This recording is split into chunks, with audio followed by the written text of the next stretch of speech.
Okay, so the topic is basically business. This is not straight. Oh, Take it just. Is that straight now? yeah. Thank you for noticing that. The topic is basically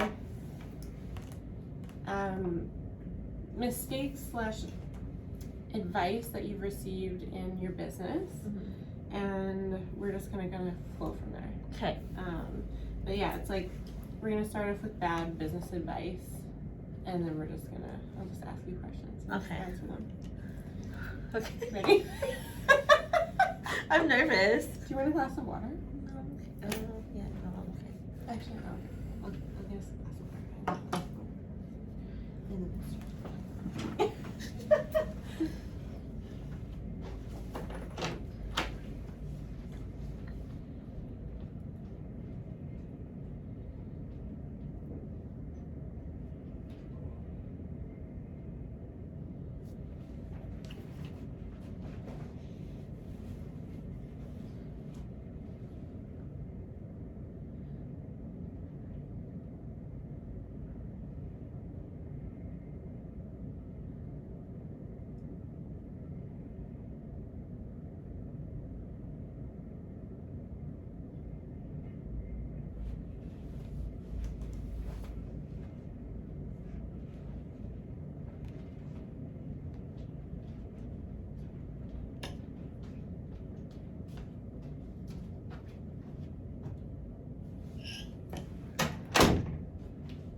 I gotta post behind the scenes.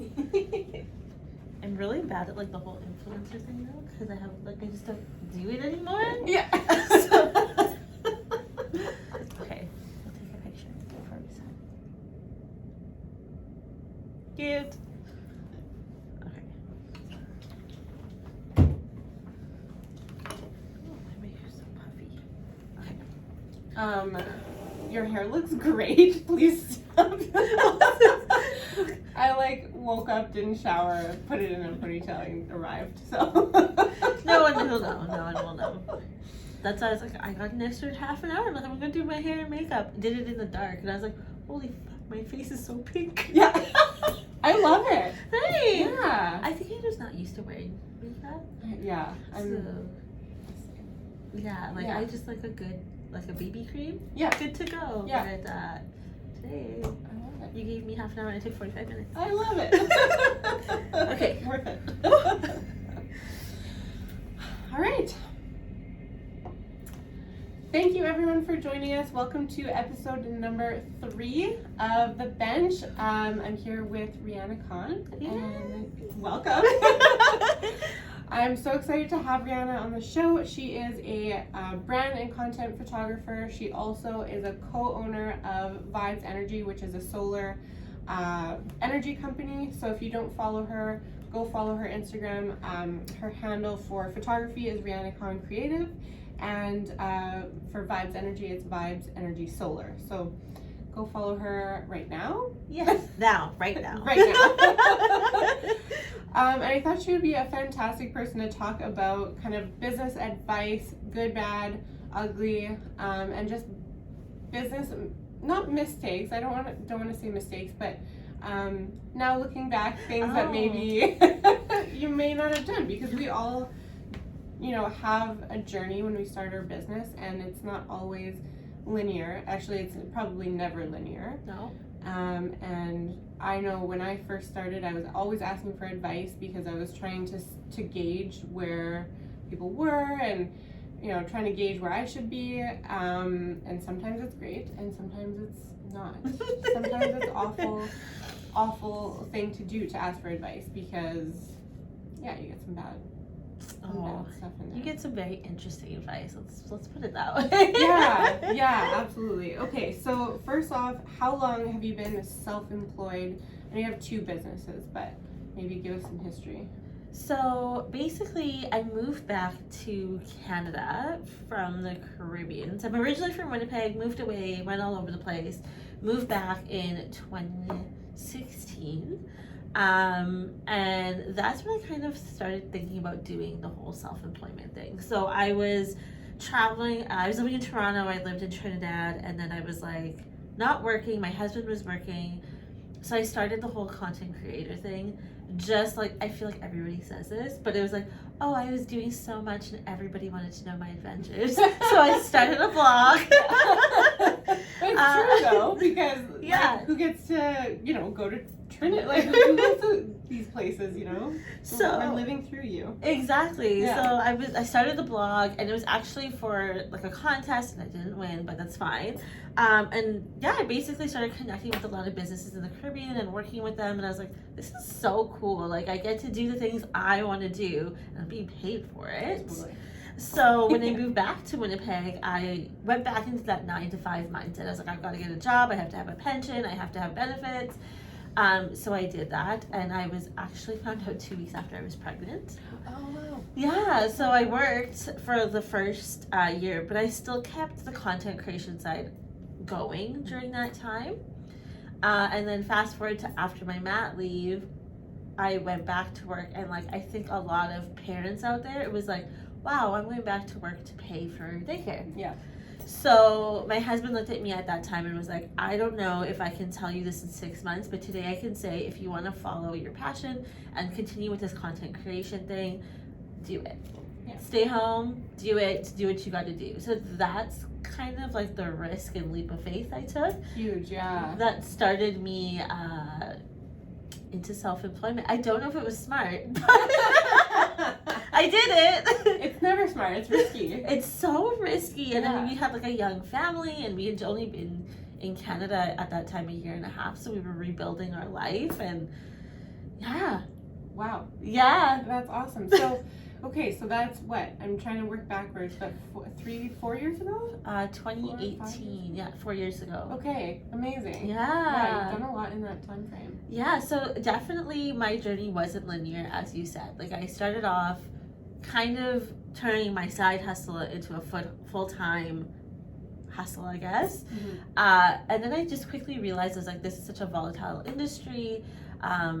I don't know if I want to stay here, what I want to do with it. And I was doing a lot of writing for other companies, which again is great, but like, it's a lot of work, and I wasn't necessarily passionate about it, but I always did photography. Yeah. So it was something that, when I started doing this whole journey, people were buying my images. So I was like, well, I really love taking pictures. Yeah. So COVID hit, and I went and refined all my skills for photography. Like, I really leaned into it and went full-time into photography after that, and dropped everything else. Wow. That's awesome.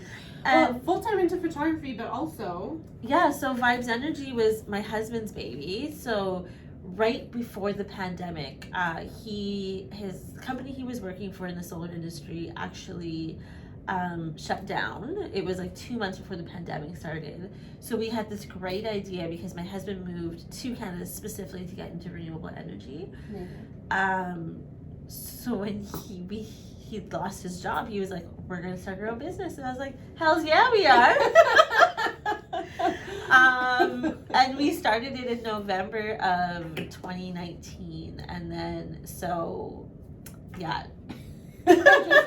Prime time for prime time global pandemic, and right. Yeah. Luckily for us, we were on the tail end of an incentive program in Manitoba, so we did have a 2020 lineup of clients already. So grateful for that. But yeah, we leaned into both businesses full time. We literally built them together from the ground up, and are still building. But it was. I don't know if I'd recommend having 2 small children and building 2 businesses at the same time. You basically have 4 small children Yeah. at that point. Yeah. Yeah.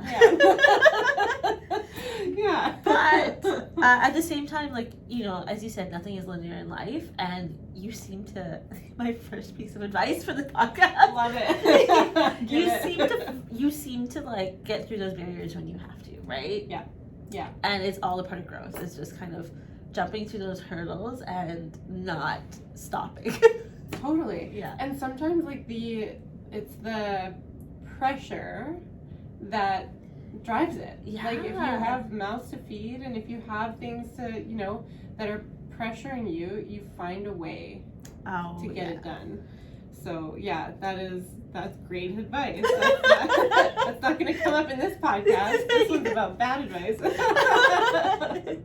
Okay, so thinking back to 4 years ago when you kind of decided to do photography full time, can you think of any advice that you either solicited or did not solicit from other business owners, or even like family, friends, when they found out that you were doing this, that was not great? Oh, there was a lot. Okay. So I think, so I come from, I'm a first generation Canadian. Mm-hmm. So my family comes from the thought process that when you move to Canada, you get a job and you stay there for 40 years, right? Mm-hmm. Like that's who they are, and they were like, what are you doing? Yeah. You're gonna fail. Yeah. You're not gonna do well. Like, what are you even thinking about right now? Like, fear. They're scared for you. Completely fear driven. It was not a part of like their vocabulary to be self-employed, especially in a creative field. And like one was a creative field and the other was a brand new field, right? Essentially in Canada still. So they were just like, I don't know what you're gonna do, how you're gonna do this, like we can't support you forever. The advice was basically like, don't do that. Don't do it. Yeah. Stay at your job. And I tried to explain to them, I was working I had a really good job at the time. Mm-hmm. And I was like, like every year I'm getting an increase, but it's like $1.25. Right. So at one point, do I get to that point where I feel successful? Yeah. And it wasn't going to happen in the next 5 years, because $5 extra over 5 years. Yeah, it's not going to cut it. Not going to happen. So I tried to explain that, like if I wanted the freedom, especially having a small child, I wanted to be able to raise my child. Mm-hmm. And I wanted the freedom to be able to work the hours I needed to, and that worked for my schedule, and still make a good living. Yeah. And that was just like, it was like speaking another language to them. Totally. And then my second worst advice came from, I did the I guess millennial thing. Like I went to YouTube and I listened to everybody on YouTube with their secret sauce. Yeah. And it was like, I'm doing these things. Why am I not going viral? Why aren't my 6-figure business leads coming to me? 6-figure. Oh my gosh. I love that, because that's actually a question I have for you. Like when I was starting, it was like any seminar, workshop, whatever, business building, and it was like how to generate 100 leads in this month, how to close 6-figure income in 6 months, like all these like outrageous things. Yeah. And then the advice is just so mediocre. It's like, oh, just like post on social media. Yeah, it's like post every day 3 times a day at the same time. Yeah. Make sure you show up, make sure you talk. Like it was all social media driven. And I was like, okay, this is what I'm gonna do. And I was like, quickly fell flat. I was like, oh, so my whole marketing strategy and my whole business can't rely on whatever, Instagram's, Facebook, or whatever. It's just not going to work. Yeah, yeah. And I feel like that was probably the worst advice anybody could give you, because we forget that like social media is a tool to our business. It's not our business. Yes. Great point. Great point. I literally had like an aha moment at the, like, it was probably year 2, which is embarrassing, because that's like 2 years in, but at some point I was like, okay, I would go in to the office and do a day of work. Yeah. But the work was just creating graphics on Canva and filming videos and posting and scheduling posts. And I was like, okay, but did I do any real estate? Did I talk to anybody who was going to pay me today? Did I make any money from this work that I'm doing? And so you kind of have to step back. Like, it's important to have a presence and show your voice and things on there for sure, but it's not everything. No, and I think like, so at that time, the way Instagram worked was you had to have 10K followers to get the link button on your stories. Right.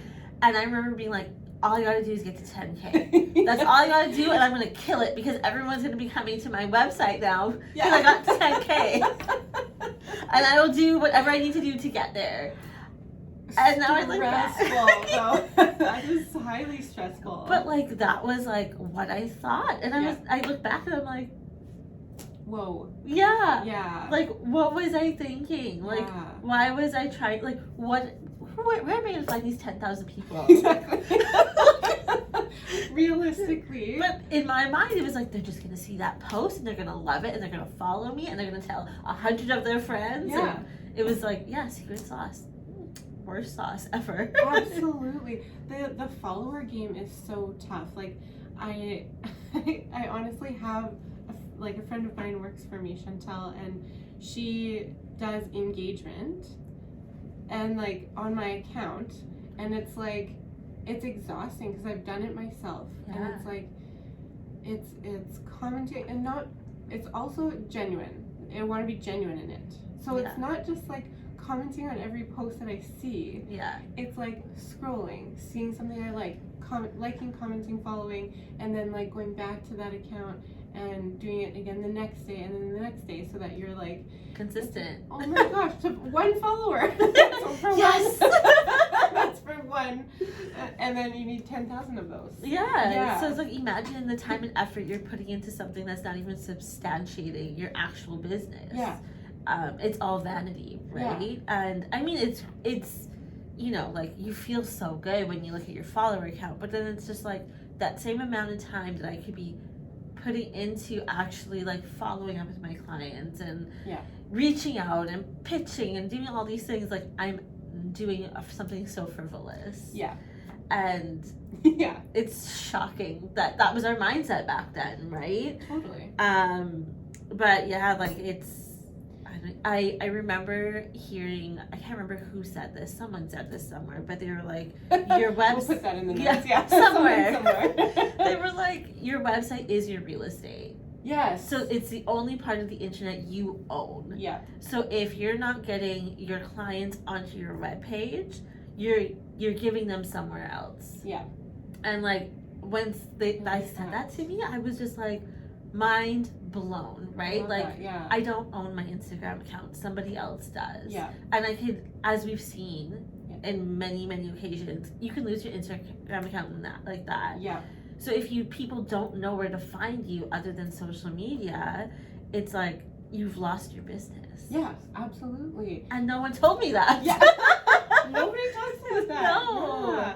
And like, also I find like that you're at the mercy of these algorithm changes all the time, and it's like at some point you just gotta do what you're doing. Like, you just gotta ignore the ins and outs and just like do it as best you can, and then also have like the real tangible things like a website and like other things to absolutely. I know I definitely doubled down on Instagram as well when I first started because it's free. And that's the toughest part about it, but it's not free in the sense that if you paid yourself for the hours that you put in to Instagram, is probably the most expensive marketing. So it seems like it's free. It seems like this is like such a great tool because it's like I put no money in, I'm out here doing stuff, but it takes up your time. It eats it up completely, and like that's why like social media social media management companies charge so much. Absolutely. Because every little thing they do takes like 10-20 minutes. Like it's not like a 5-second like you gotta scroll to find it. And I was gonna say something else now, I can't remember. But like it's insane how you can get lost. And like when I first started, like social media was free. But now when you look at social media, to get recognized or noticed or to show up on anybody's stuff, you have to be boosting it. You're promoting.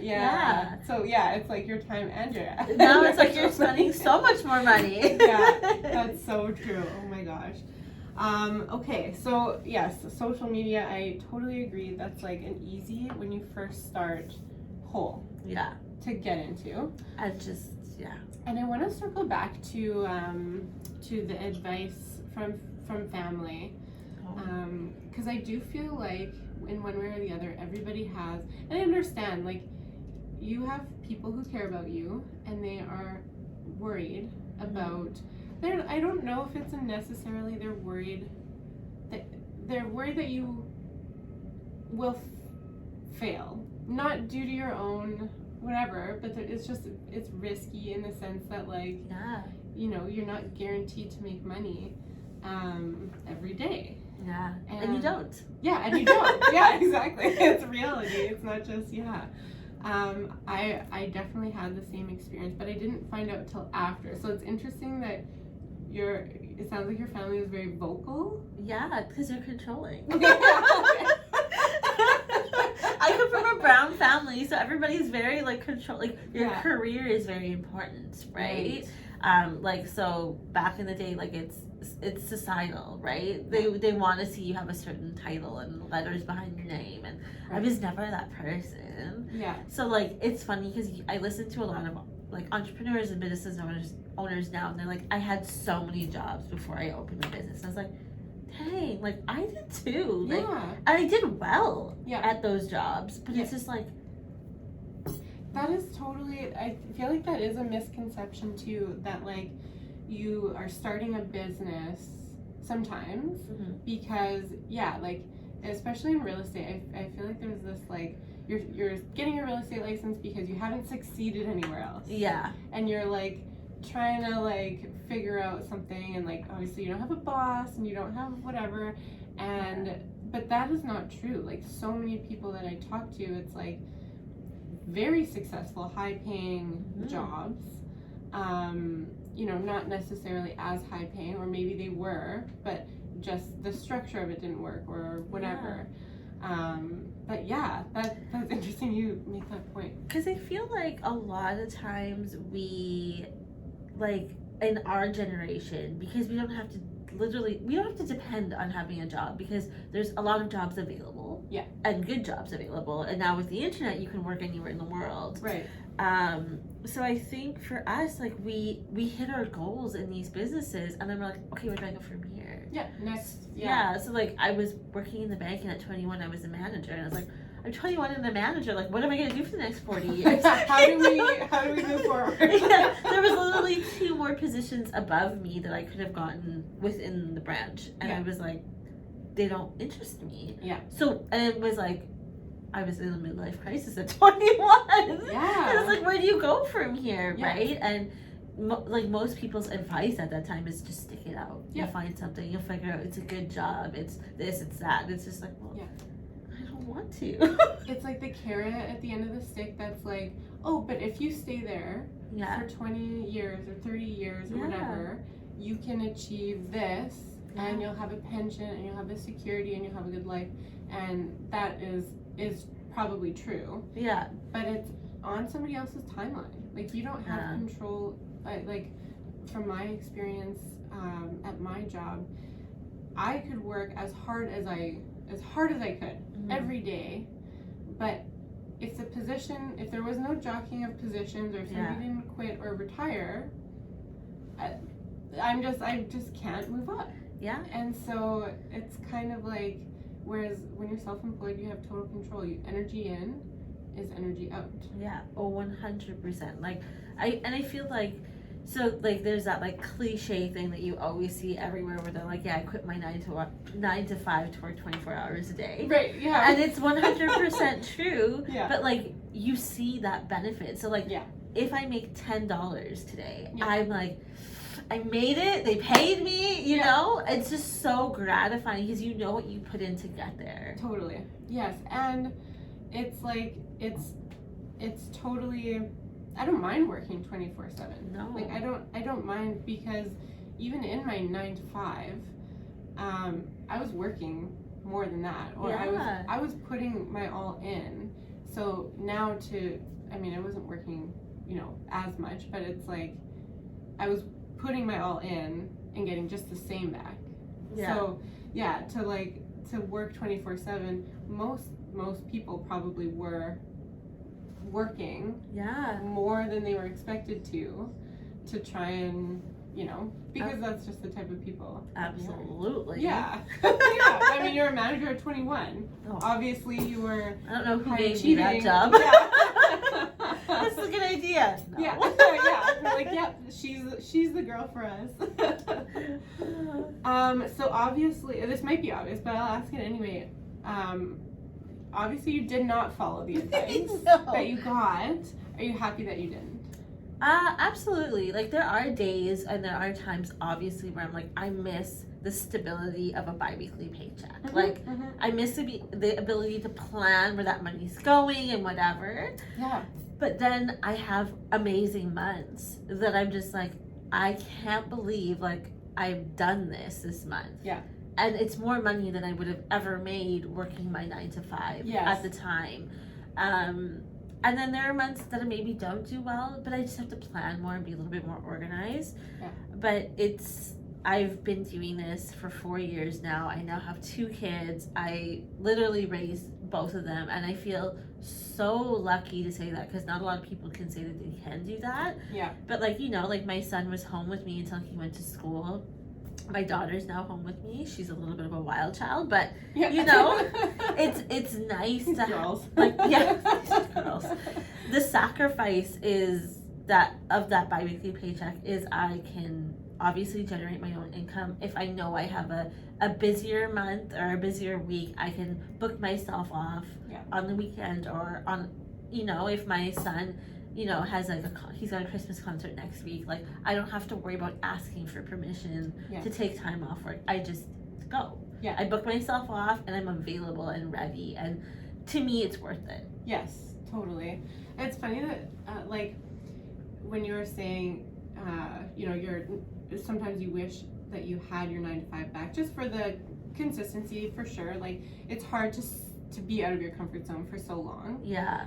But I was actually talking to Charmaine after our podcast, and we were just chatting, and it's funny how when I quit my job and started in real estate, I was like, and I'm like, oh, I would never go back to that. This is so flexible, it's so awesome. Yeah. And now I'm at the point where I've got a 5 and 10 year plan so that I can work 9 to 5. I'm like, how can I rein in my hours? How can I draw boundaries? Like, how do I? Yeah. But it's on my own terms. Yeah, 100%. And it's still flexible, but it's like it's funny how you can take it, grow it, and then you can make it whatever you want. If you want 9 to 5 hours down the road, and like you need, or even if you want to work 2 days a week, if you want to work 3 days a week, like that's the nice part about it, is we can have both. Absolutely. And like we have flexibility in the sense of like we've got with the renewable energy company, we have a project in South America this year. Amazing. Which is going to be, I know, a 3-month-long project where my husband will have to be on site. Mm-hmm. And because I don't work for somebody else, I can tell myself I'm going to take those 3 months off, take my kids and go and be there with him, and give my kids an opportunity. Whereas if I was in a full-fledged 9 to 5 and working for somebody else, I don't know if I would be comfortable even thinking about doing that. Yes. Because you're volatile to, like, you know, losing opportunities to grow within another business. And you don't know what you're coming back to, or, you know, most jobs, you know, wouldn't have a 3-month sabbatical, and you'd be coming back to nothing. Whereas here, you've built a photography business, and so you take the 3 months, maybe you outsource or whatever during that time, and then you come back and it's still yours. It's still there. Yeah, absolutely. Just the other day, when you and I were at a round table, there was another photographer there, and she was saying, you know, I took a year off, and I moved away for a year, and I was so worried when I came back that I'd have to start from the ground up. And she's like, I came back, and it was like I never left. Yeah. Because it's all about the way you build your business, your client experience, and whatever, right? So. Yeah, absolutely. Yeah, it's on one hand, like 9 to 5 has stability, but you're also at the mercy of someone else. In this case, there's this stability in knowing, like, also, I built it once, I can build it again. Yeah. And that's huge, I think. You know, there's days in every business where I'm like, oh my gosh, like, do I even have a business? You know what I mean? Like, oh, for sure. You know, at the beginning, it's like, I have no clients. I have, like, whatever. I spent the day doing nothing. Like, do I even, is this a business? A thing? What is, like, yeah, like, what is it even? But once you've built something, it's like, I could do that again. I could pivot and I could grow something else if I wanted to. There's that, like, it's like confidence. Confidence, you yeah. know? Stability in your own ability. Yeah. Yeah. Oh, I like that. Stability in your own ability. I gotta use that. Yeah, I like that too. You know, just rhyming. Who knew Dana was a rapper? Yeah, honestly. Yeah. All right. So, we talked about kind of YouTube workshops, that kind of stuff. Did you find any resources out there that you found actually helpful? Was it like bumpers? Was it guidance? Or was it all kind of like not? So there is a lot of fluff. Yeah. Let's put it that way. Because everybody, I feel like in this day and age, everybody feels like they're an expert. Right. I've been in business for one day. I'm hands down. I've got all the knowledge. Yeah. Right. Let me tell you how I built my business. I made $100 today. Exactly. So I think as an owner of your own business, you really have to be cautious where you invest your money, where you take your advice from. YouTube, it's free. Anybody can throw up a video and say they're an expert. It's not always true.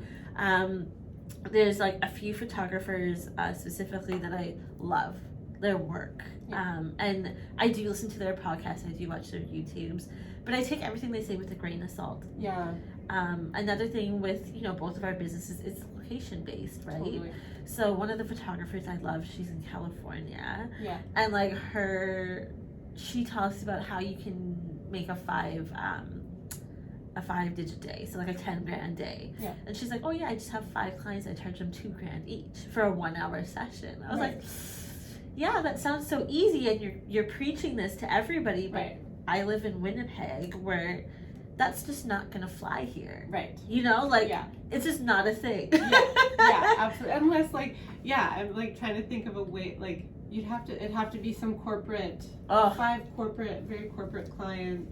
Yeah, I don't even know. I don't even know. Yeah. But it's like, you take that with a grain of salt. So what I did with that information is I took what I learned in that seminar with her and I made it applicable to Winnipeg. Right. So I'm launching a new service next year. Amazing. Yeah. But it's like you take things and you have to make them fit in your business, and you have to make it make sense to your business. Yeah. But yeah, there is really valuable stuff out there, but you have to, make sure somebody's actually had a business for more than a few days, and make sure that the things that they're saying to you aren't so flashy. Or from experience, and actually, that's like a good kind of point. So, both Reanna and I are part of a group called New House, and one of their rules is no advice, experience only. And I think, as a general life rule, yes, please. Because, I don't want to hear your advice from somebody who's never owned a business, from somebody who's never, been in my shoes. Like, thanks, but no thanks. Yeah. As valid as it might be, I'm not listening. Well, and the thing is, we all come from different walks of life. Yeah. So your experience and my experience and what we put out there is going to be completely different, even if we're in the same realm. Totally. So to take advice from somebody who, comes from a completely different walk of life from you, it might not even be applicable. Yeah, exactly. Like, some people are like, oh yeah, like when I started my business, like I went through all my connections through my sorority. Right. And I was like, well, we don't even have sororities here. So why would that help me here? You know? So you just have to really like take everything with a grain of salt, like I said, and just like really think about what you want to put out in the world and put your needs first. Yeah, absolutely. So circling back to the money thing and being careful where you spend money. Oh yeah. Let us talk about money mistakes. Not money mistakes in general, but what what would you say is one of your biggest things that you've spent money on that was not worth it?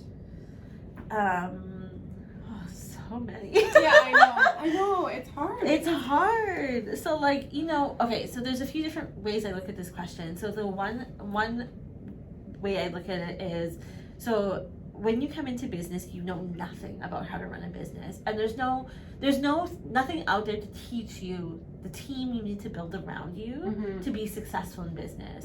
So like for me, with both companies, I was like, oh, I need a marketing team, I need a VA, I need this, like all the surface stuff. But what I really needed was a good bookkeeper, a good accountant. I needed a business advisor. I needed to know somebody in the bank that I could come to with my financial needs and my assessments and whatever. And I went through, like, I had an accountant who didn't necessarily, he was great, but he didn't fit my business needs. Right. So I stayed with him because I was like, oh, he's great. He's such a nice guy. He's there when I need him. Yes, the nice people. Yeah. But then, like, I knew what I was getting from him didn't meet what I needed and wasn't going to help me get my business goals. And I still stayed. And I still paid him. Yep, absolutely. And, like, my business advisor was like, what the heck? Like, these financial documents, like, it's not what I need. Like, he's not producing and he's holding you back. And I was like, no. And then this year we finally moved to a new accountant who's fabulous. Yeah. And I saw the change literally within 2 days. Wow. And my biggest mistake was I thought, okay, I'm dealing with an accountant who owns his own firm as well. It's a small business. Yeah. So it's cheaper. Right. But when I really went out there and compared the prices for different firms, they were all the same. Yeah. Within a few dollars. Right. And I was like, wow, like I really need to do my research. Yeah. Same thing, like I thought bookkeeping was so expensive. So I would sit every month with like a pile of receipts and just procrastinate. Yeah. Like I'm right there with you. Like literally a pile, and I would look at it and I'd be like, let me just scroll through my Facebook. Let me do the dishes and make everybody's beds and do the laundry before I touch it. Yeah. And it was just like at the end of the year I was like scrambling to try and get things to the bookkeeper, but I didn't understand, and I started using QuickBooks and I still didn't get it, and I was like, okay, I'm good at math. Why is this so hard? Right, yeah. And then this past year actually I met a bookkeeper in passing, and I really connected with her, and she didn't try and sell me or anything. She was just like, yeah, I'm a bookkeeper, da. Yeah. And I was like, she's so approachable, let me reach out to her. We had one discussion, and then I was completely shocked about how affordable her services was, her experience she had. And she went through my books from the beginning of day one of both businesses and like sorted those babies out. Amazing. Oh my gosh. Yeah. So it was so nice to like invest in the right people in 2022 because I know going into 2023 we're going to be ahead of the game. Yeah. So yeah, when it comes to money, I think definitely building those assets on your team and finding the core that's gonna get you to where you need to go. And the thing is, you don't know, like, don't pretend to know. Yes. Find somebody who does know. Yeah, exactly. A similar thing, like, it might seem expensive to hire a bookkeeper when you're first starting, but if you paid yourself hourly for the amount of time it takes you to learn QuickBooks, YouTube, learn QuickBooks, and then whatever, and then like just hire somebody. They know, and you know what? They're gonna get it done so quickly. Yeah. When tax time comes, they've got everything for you, so you just file your taxes. Yeah. And if you don't hire them, it's a lot worse if they try to audit you. Yes. Expensive. Yeah. Expense wise. Yeah. So it's like it makes sense to invest in your team. When it comes to like knowledge things, investing, I joined so many groups. Yeah. I thought like, okay, I'm starting a business. I need to meet people. Yeah. And I just joined all these networking groups. Yeah. I know. And it gets, I find, so I do the same thing. I have spurts of like, I'm gonna know everybody in Winnipeg by the time this is over, basically. Like everyone's gonna know who I am. And then you pay, most of them are paid, whatever. Yeah. and then you don't attend the No. groups because you don't have time. No. Realistically, you can't be like every night. You're not just a social butterfly. Yeah. And then so that money is just wasted. Yeah, and then it's like you're joining groups that don't necessarily apply to the connections you need. Yeah. So I remember I joined a group and it was like fully like people showed up in suits and I was like, oh my god, the only suit I own is pink. Yeah. This is not gonna go over well. So like I showed up and I felt like everybody looked at me as like this young girl because like I look like I'm 12 and they were just like, she's not serious about business, she's just starting. So cute. Yeah. You're so cute. But they didn't look at me as like a viable business option. Yeah. So I was like, what am I doing here? Yeah. Or like other groups, it's like they had so many requirements. Like you had to give so many referrals out. You had to do this. You had to do that. And I was just like, I'm not a salesperson, and I don't want to sell your company. Yes. Like I can't just sell mine. Yeah. I need to figure out my own ish. So I think like don't feel pressure to do things that don't make sense.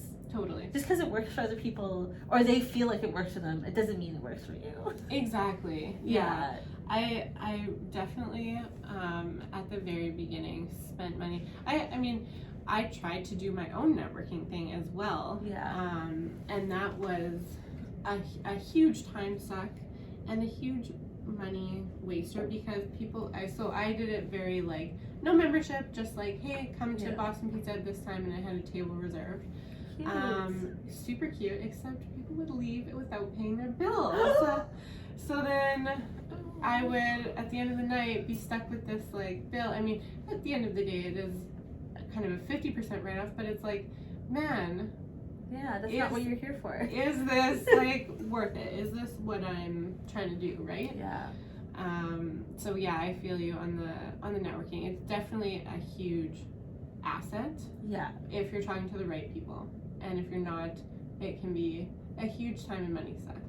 And definitely like those like conferences too. Yes, conferences to me they're fantastic, and definitely you can learn something, but like they're for the social media, like they're for the bit, like it's for the for the game. It's not for you play to, like you pay to play, right? Yeah. Like I went to 3 conferences last year, and like every conference had the exact same information. Like they talked about race, they talked about race in business, they talked about women in business and the issues. And I was like, so we're not going to get deeper than the surface level? We're going to stay up here? Okay, great. This is what it's going to be like. And I'll take some photos of myself at the conference, and then we're moving on. Yeah.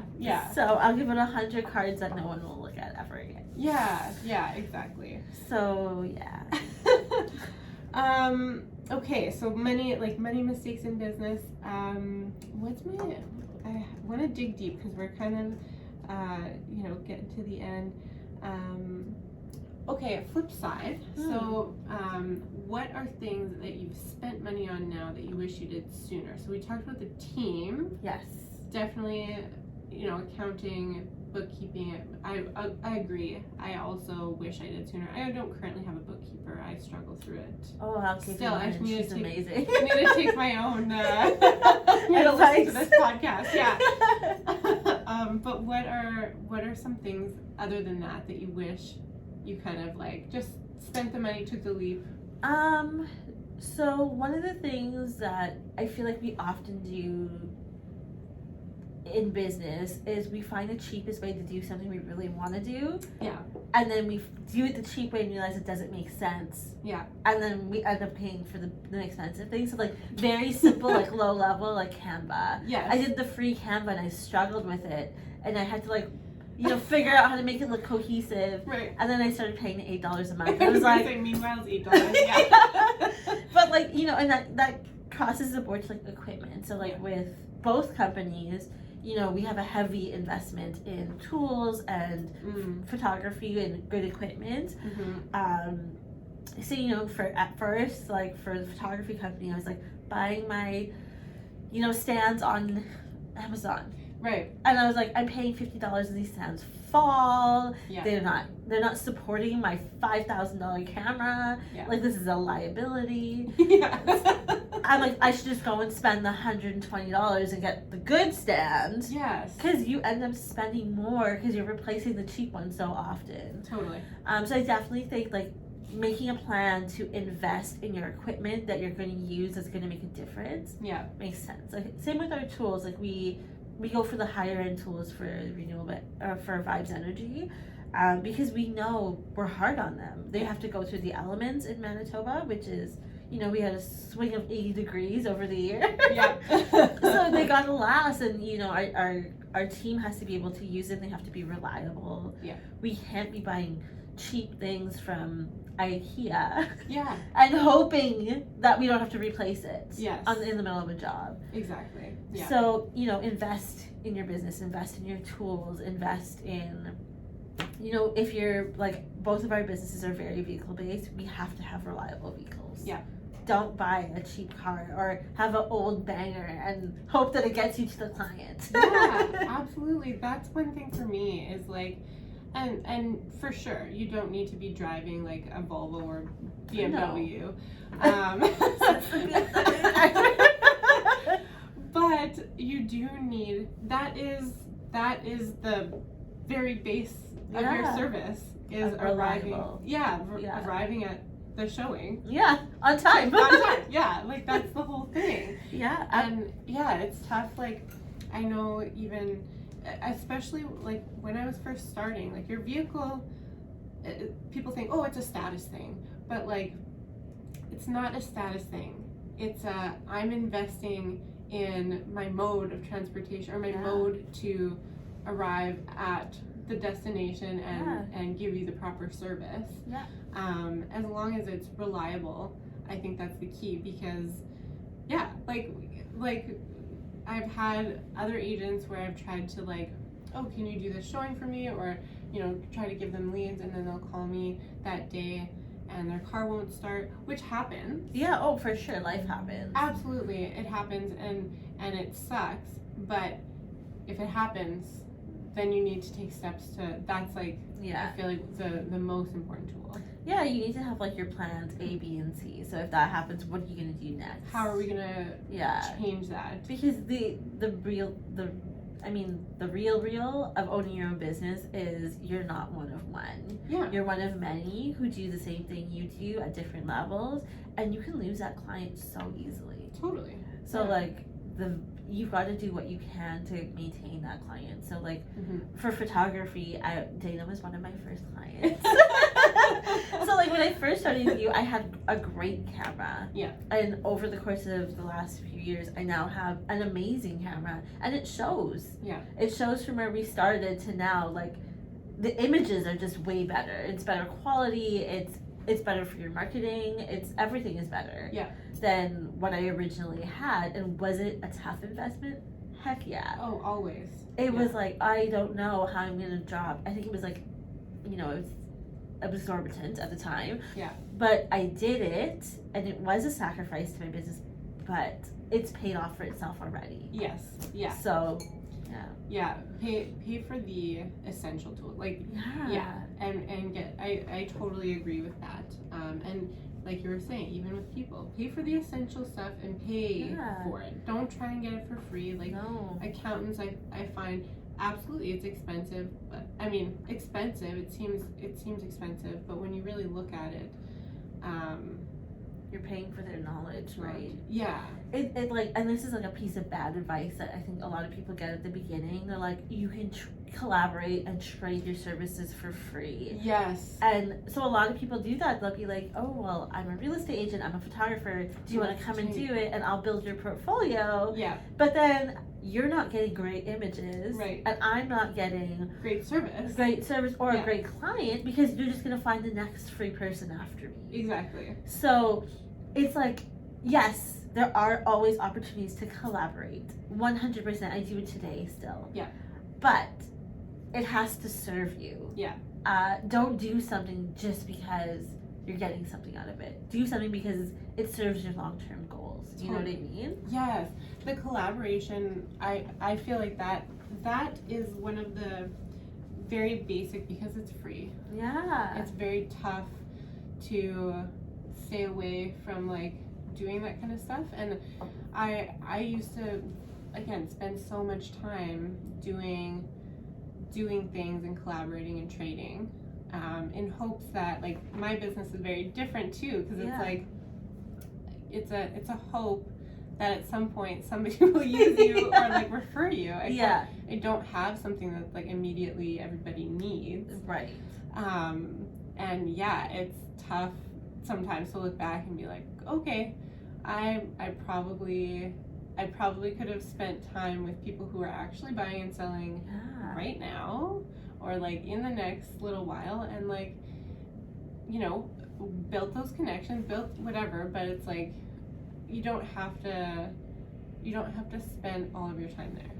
Yeah, and like literally I could go through my DMs today and I'll be like, it's like, yo, want to collaborate? Hey, I'm selling, I make my own chapstick, you want to collaborate? Yeah. Like, it'll be good for your portfolio. Yeah. I don't sell pictures to product-based companies. Yeah. So that's not going to help me. I would love to try your chapstick though, because it looks great. Yeah. But am I willing to put in 5 hours of my time?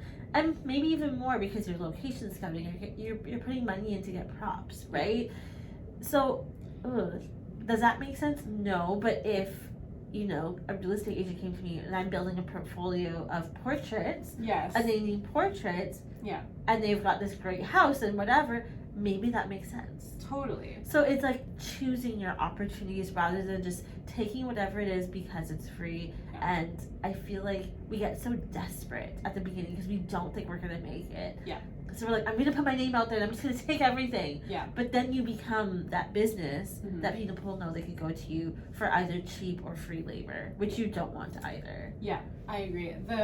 One of the biggest things when I first started was I was saying yes to everything. Yes. Yep. If you invite me to something, I'm there. If you want me to do, I'm there. I'm there. And especially with real estate opportunities, I find, you know, there's lots of, because we don't get paid until somebody makes a purchase. Right. There's a lot of pre-work that's done, and it's like, if they end up not buying or selling, it's free. It's free labor, right? And it's very difficult to decipher what is real and what's not. And so I was just kind of like, I was doing show homes and open houses for other agents for 2 years. Wow. And at some point I was like, okay, this is like hours of my hours of time, and you can get things done, but it's just not serving me. And you're just standing there in a show home, right? Like, people are just coming in to look at it, right? Like, I mean, sometimes, but it's like, sometimes people are actually legitimately thinking about building a house. And if that opportunity comes, that's great, but it's like, it's not as often as I would have expected. I mean, like, I know, like, for me, when they do, like, parade of homes and stuff, me and my girlfriend's like, let's go. We got open houses all down the street. I attend parade of homes. Like, I'm not using you as a realtor. Like, I'm sorry. I'm good. 100%. That's the whole point of it, right? It's like the core ideas. It's everything. And so that's what you have to realize. The clientele is not clientele. It's like, you're meeting people. It's awesome. It's a good experience. You get to talk to people in that sense. That's more of the portfolio builder. You know what I mean? Like, doesn't make you money, but does give you experience. But it doesn't make you money. And so at the end, you just kind of start sifting. And you know, that's like something I kind of learned during COVID, which is really weird. But before, I was the same way. I was like, yes, I'll be there. I'll be at every event, every opportunity to meet people and put my name out there, whatever. I took all the work. And then when COVID happened and we were forced to slow down, I was like, I need to protect my energy. And I need to stop giving it all away. Because what am I doing? You know, so when we came out of COVID, I started saying no, and I was like, no, I like close my eyes and run away. But it's worked for me. Yeah. Because now I'm making room for better opportunities. Yeah. And I'm making room for me to be more present when I do leave my house, right? Yeah. Because I'm not worried about not seeing my kids or being exhausted or Yeah. all of the things, right? Like I feel fulfilled in all of the parts of my life that I can take a night off from being a mom to like go to this event. Yeah. And I haven't seen these people in so long, so it's not like, oh yeah, I saw you at that event and this event and that event and now we're here. It's like, oh my gosh, I haven't seen you in 5 months. Like let's catch up. And it feels like a more of a genuine connections are being made that way. Yeah, it's more valuable. Yeah. Yeah. No, I totally agree with you. Well, thank you for the great discussion. That was awesome. Thanks for having me. Please follow Reanna on Instagram, and if you want to hear more podcasts with amazing Winnipeggers like her, subscribe, like, comment, share, do what you gotta do. Do all the things. Yeah. Thank you for watching. Bye.